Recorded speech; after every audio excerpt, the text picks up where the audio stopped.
Le 31 octobre 2024, à 22h46, les services de police de Poitiers étaient avisés par un particulier que plusieurs coups de feu avaient été entendus sur la place Coimbra à Poitiers, à hauteur d'un restaurant kebab. L'ensemble des unités disponibles sur la circonscription convergeaient vers ce lieu.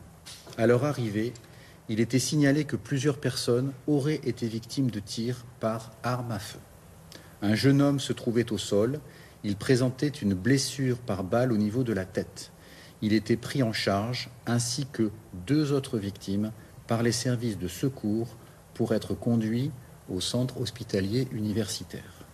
2 autres victimes, plus légèrement touchées, se rendaient ultérieurement et par leurs propres moyens à l'hôpital. Les services de police présents sur la scène des coups de feu étaient au contact d'une 60aine de personnes qui souhaitaient être informées des événements ainsi que de s'approcher de la scène de crime pour savoir ce qu'il s'était passé. Cette foule faisait montre d'une certaine véhémence dans ses revendications afin de maintenir un gel des lieux et de procéder sereinement aux premières constatations. Les forces de sécurité intérieure étaient contraintes d'utiliser 3 grenades lacrymogènes pour repousser les ardeurs de ces badauds. Il convient de noter qu'aucune dégradation n'a été commise, tant sur les commerces que sur les véhicules stationnés, y compris ceux des forces de l'ordre. Des renforts étaient néanmoins appelés et un équipage du PSIG ainsi qu'un équipage du commissariat de Châtellerault intervenaient. Le calme était rétabli vers 23h30 sur le secteur. Le parquet de Poitiers était avisé à la même heure et saisissait la police judiciaire, la DECOS, d'une enquête en flagrance pour tentative d'homicide. 2 témoins présents sur place étaient pris à partie par plusieurs personnes comme étant susceptibles de connaître l'identité du tireur. Ces 2 personnes étaient prises en charge par la police, ainsi qu'une 3e, désignée par la clameur publique comme pouvant connaître l'agresseur.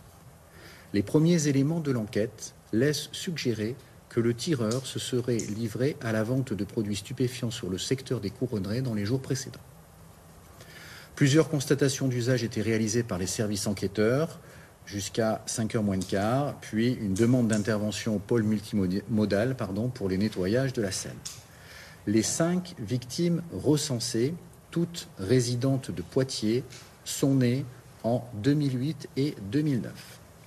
L'une d'entre elles est actuellement hospitalisée au centre hospitalier universitaire en urgence absolue avec un pronostic vital qui est engagé. Les autres ont été blessés à la cheville gauche pour le premier, pour le deuxième, au bras droit pour le troisième, à la tête et est sorti du CHU à 5h30 ce matin pour le quatrième et pour le cinquième, au pied et à l'oreille. Leurs jours ne sont pas en danger. Les investigations mobilisent plus d'une dizaine d'enquêteurs de la police judiciaire renforcés par des effectifs du commissariat de Poitiers. 11 étuis ou douilles ont été retrouvés sur la scène de crime. Elles auraient été tirées par une arme semi-automatique de type 22 long rifle. Une perquisition réalisée ce jour à 6h dans une habitation sur la commune de Poitiers a permis de découvrir 7 munitions de calibre 22 long rifle ainsi que des éléments partiels d'une arme démontée, crosse et mécanisme. Ce logement, donc celui qui a été perquisitionné, aurait été occupé par un homme dont l'identité est en cours d'identification ou de précision, présent depuis quelques semaines sur Poitiers et qui fait l'objet de recherches actives.